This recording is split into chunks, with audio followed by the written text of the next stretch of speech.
The option to configure the protector with a dynamic IP through a DHCP server is available through the network setup.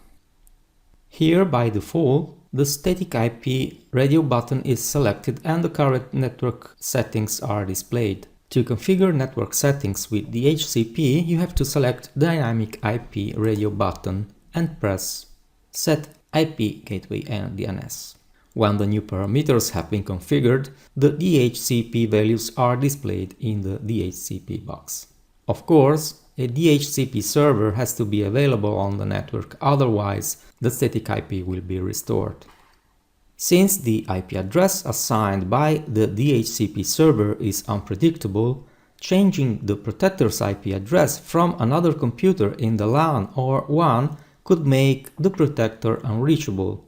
For this reason, setting the unit to DHCP can only be done from the protector's unit itself.